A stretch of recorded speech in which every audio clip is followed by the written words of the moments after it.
Good morning mga Lodi. So ngayon meron tayong pag-usapan na maganda. Ito yung update ng PyCore team dun sa mismong application. So makikita natin dito yung mga nanalo ng hackathon project dito sa Pi Network. So i-check natin itong mga project na to. Okay, isa-isayin natin sila. So ang una ay itong SUS drone, SUS. So ito ay nanalo dun sa Hack Harvard na hackathon event. So ano ba tong SUS drones? Alam natin na ang goal ng Pi Network ay mag-create ng mga applications na kung saan nagagamit talaga ng mga tao. At itong SUS drone or SUS drones ay nakafocus, sabi dito, nakafocus on building a sustainability promoting drone system. So mayroong sensor na nakalagay doon, enabled, sabi niya, sensor enabled that can accurately measure the CO2, CH4, and the albedo, sun reflectiveness of the land underneath it to better chart environmental factors. So parang ang ginagawa ng application na ito, yung drone, palit pa rin nila at machi-check niya or makalculate niya yung carbon emission sa isang farm or sa isang land. At pwede ito ay kagamit-gamit sa mga farmers, companies, and individuals na kung saan makita nila yung exact amount of carbon emissions dun sa kanilang mga lupa. Tapos sabi, and use the Pi Network platform. Gagamitin of course yung Pi Network platform kasi dito nga ila-launch itong application na to at PiCoin to purchase or sell their carbon credits. So tinanong sila, why Pi Network? Ang sagot ng mga hacker na nag-build dito, we wanted to take advantage of the clear audience and users that are already there. Plus the ease of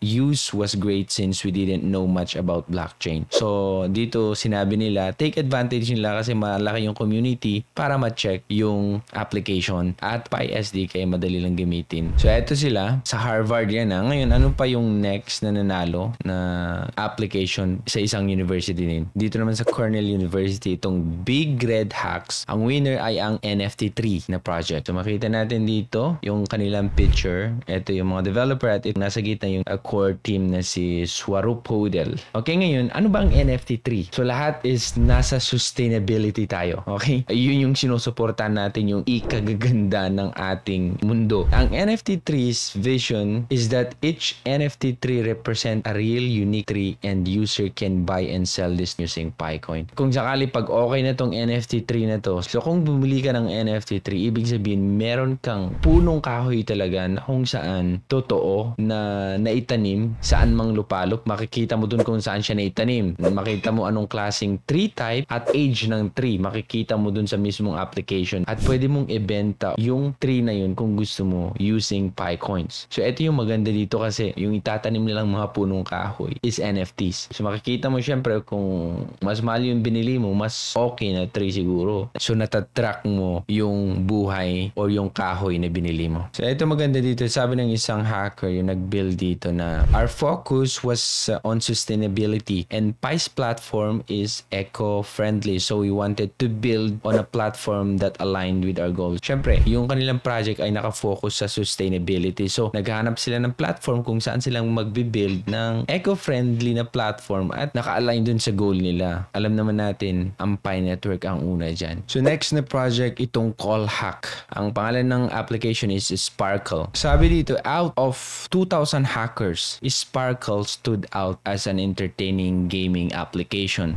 Talaga. So gaming application with an in-game NFT component that integrates seamlessly with Pi cryptocurrency. So ito ay gaming application na kung saan may in-game NFT component. So of course, kung gusto mong sumali pagdating ng araw dito sa Sparkle na laro, kailangan mong bumili ng NFT using PiCoin. Ang mga developers dito sila nag-create sa PySD kasi nga nakikita nila yung 35 million active users na gagamit dito sa Sparkle pagdating ng araw. Ito yung team ng Sparkle, ine-explain nila itong dalawang founder ng Pi Network, tong mag-asawa. Dito na magagamit ulit yung PiCoins. Bibili ka ng in-game NFTs mo, tapos yun yung gagamitin mo, maglaro ka sa Sparkle para break mo yung mga levels. Okay, may certain levels na ma-achieve. Gagamitin natin ang PiCoins para bumili ng kanilang in-game NFTs. Excited tayo na laruin ito. Okay, marami tayong i-review pagdating ng araw. So ngayon, yun yung mga tatlong nanalo. Tandaan natin yun at supportahan natin once ma-i-launch or available sila sa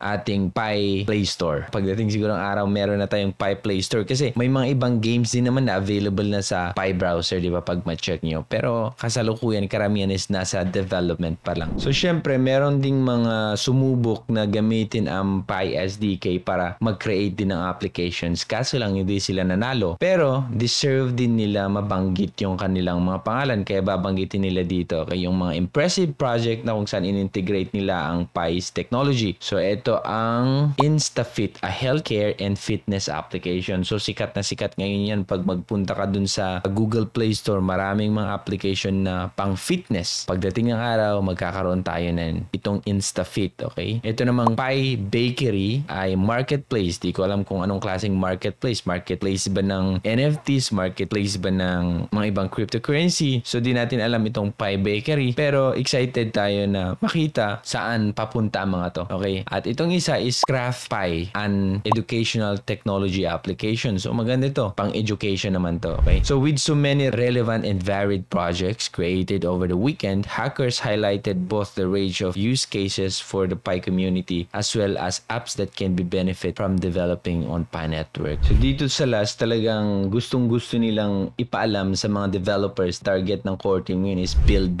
Itong mga sumubok gumamit ng Pi's technology ay napakadali lamang. Okay, itong mga application na na-build dito, first stage na kaya nilang gawin using Pi's technology ay ini-invite nila yung mga developers na mag-create din dito sa Pi ecosystem. Yan, Lodi, ang parang magandang balita. Puro tayo nakafocus, ang core team ay nakafocus sa build habang ginagawa yung KYC. Kailanman ang Pi core team ay di nag-hire ng malalaking tao para lang i-promote itong Pi network. Yun na yung gagawin natin. Hindi naman tayo developers, pero tayo ay mga pioneers. I-share natin itong project na to, napakagandang project. Hindi natin kailangan magbayad ng mga artista or Hollywood actors para lang sabihin na ang Pi network ay maganda. Tayo na mag-promote kasi napakadami natin. Para yung pera na meron sa core team ay ilaan na lang nila dito sa build project. Hayaan na lang nilang bayaran or supportahan yung mga developers na mag-create ng magagandang applications dito sa Pi ecosystem. Okay? So yun lang mga Lodi, maging part tayo dito sa network, maging isa tayong pioneers na active at sumuporta kasi alam ko pag tayo ay sama-sama at sinusuportahan natin kung anong ginagawa nila ngayon, magiging successful ang project na ito. So more updates to come mga Lodi, pero eto pa lang yung latest update nila dito sa application na to. At yung mga naririnig yung fake news na sa December na huwag nyong paniwalaan kasi nga sabi ko na fake news yan. Okay, mag-base lang tayo dito kung anong inilabas ng core team. Ayan Lodi, ako si Torogi and thank you so much for watching. Bye.